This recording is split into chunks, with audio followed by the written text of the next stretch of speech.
After a week that saw ratings, pay-per-views and attendance dropping to some of their lowest levels since the current boom period started, and with the company finding itself closer to ECW than the WWF with the recent ECW pay-per-view drawing in the same range of Super Brawl, Nitro 6 days from the uncensored pay-per-view was looking to focus on the star power of Hogan, Flair, Luger and Hennig in all the main TV time slots throughout the show, opening with Flair calling out Arn Anderson to join him and Luger against Hogan, with Anderson refusing and leaving the building to start a Hogan-Flair-Luger brawl that ended with Hogan doing an injury angle.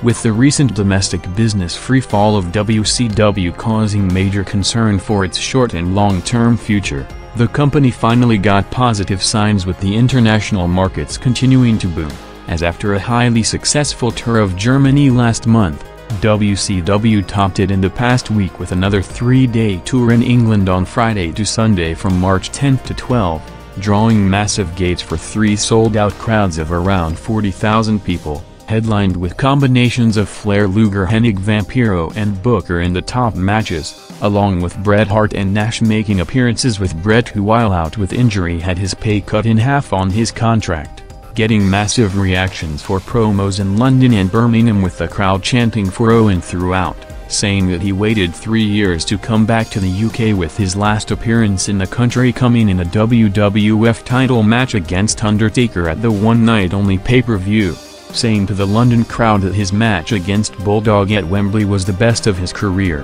while bringing up his recent head injuries, thanking the crowd for their support over the years as it might be his final time in the country.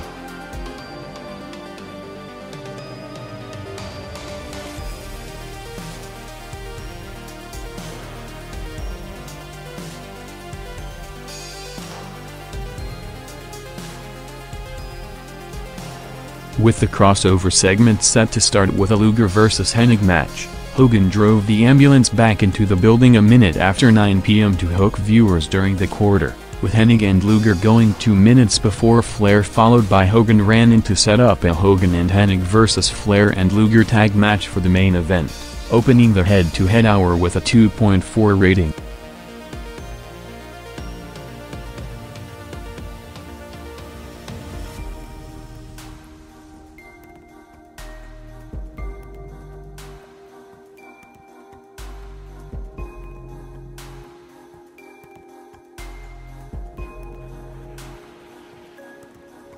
With Rock about to become the first wrestler in history to host SNL in 5 days in a major promotional vehicle for WrestleMania and the WWF in general, some major storyline developments were expected to happen on the way to Saturday, either tonight or on the SmackDown tapings tomorrow, with Rock still out of the Mania main event, coming after the McMahons put Rock in 2 handicap matches against the Radicals and Dudleys last Thursday. Shane Cho and Hunter Mockrock saying that they have another handicap match for him booked for WrestleMania, while bringing out his opponents, opening Raw with a 6 rating, with Rock's response coming up next.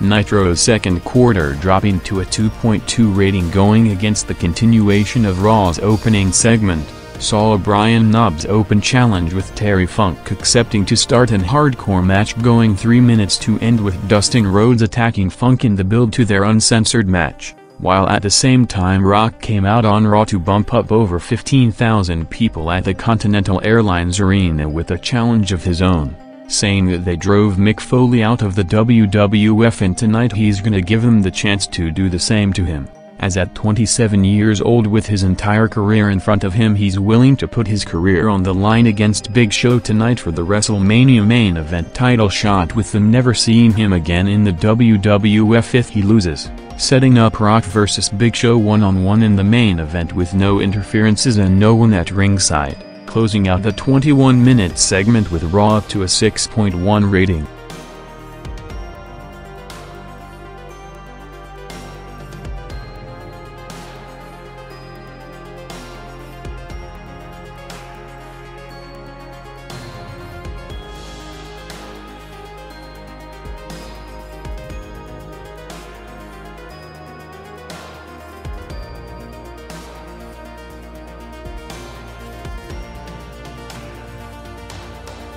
Nitro took 2 commercial breaks in a short span and fell below the 2 rating range to a show low 1.9 rating, one of the lowest quarters in Nitro history despite having a Seed and Vampiro vs Harris Brothers tag match going 4 minutes in between commercials, ending with Seed going over heading into his title match against Jarrett on Sunday, while going up against it Raw had one of the most talked about angles of the year, as a week after powerbombing Mae Young through a table to lead to an injury angle with her in a wheelchair with Mark Henry. Henry was set for a handicap match against the Dudleys with Bubba going to the back to bring out Mae for the follow-up, taking out Henry with Devon hinting at throwing her off the stage before topping it with Bubba powerbombing her off it through 2 tables in a memorable spot, more than tripling Nitro with a 6 to 1.9 rating margin.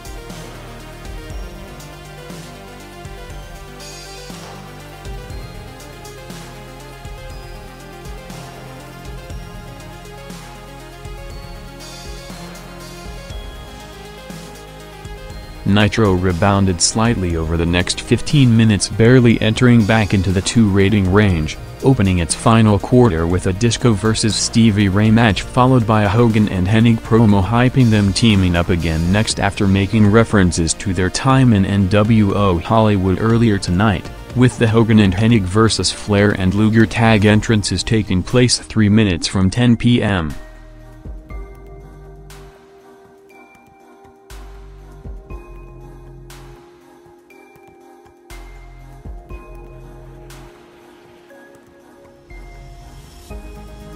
Raw jumped over 400,000 viewers to a first-hour high 6.2 rating for the follow-up of the Mae Young Dudleys angle, followed by a 3-way for the IC title with Kurt Angle, Chris Jericho and Taz going 3 minutes to end with interferences from Bob Backlund and Chyna and Angle retaining the belt again to keep both titles, as after Raw jumped big at the top of the hour last week with a Triple H vs Rikishi match. Rikishi and Hunter were placed to open the second hour again in a 6-man DX vs Too Cool match.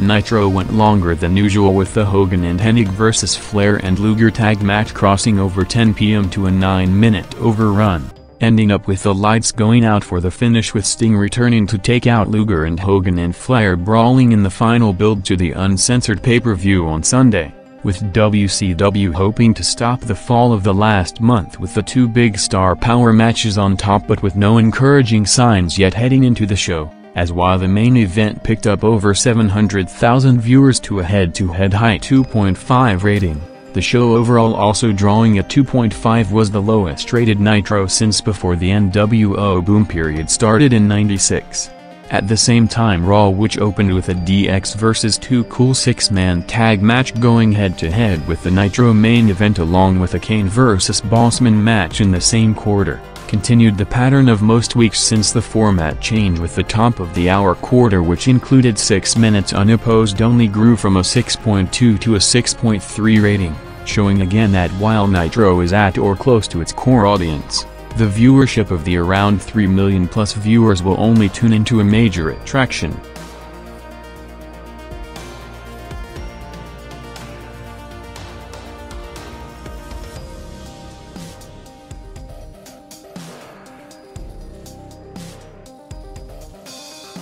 With the WWF now established as one of the biggest powerhouses on television after reviving the UPN network with SmackDown and continuing to dominate cable with Raw, the company revealed in the past week during its quarterly business report that they provided notice of cancellation for their deal with the USA Network, which expires in September 2001. Giving the home network of Raw, Heat and Superstars the required 6-month notice, with the company now ready to test to market with their new status gained in the past 2 years, with Viacom, who also owns 50% of SmackDown's home network of UPN, the current lead candidate, opening the possibility of Raw and the rest of WWF programming to move to TNN. the current home of ECW, who Paul Heyman repeatedly publicly criticized for not promoting the show's Friday night timeslot after failing to match the initial rating expectation of around a 2, with the ECW show averaging around a 1.2 rating. As while USA and TNN are in similar number of homes and Viacom are planning a massive money offer along with a major rebranding campaign to build the entire network around the WWF.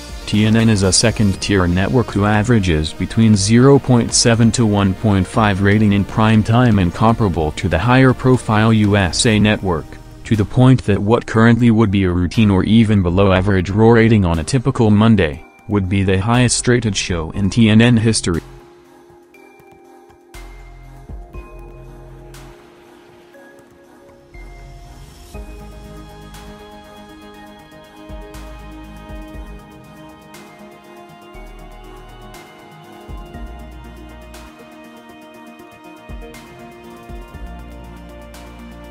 After almost 2 hours of hype, Rock and Big Show came out at 10:54 p.m., crossing into the 6-minute overrun, with Shane coming out unannounced to reveal himself as the special referee as Rock and Show went 9 minutes in the main event,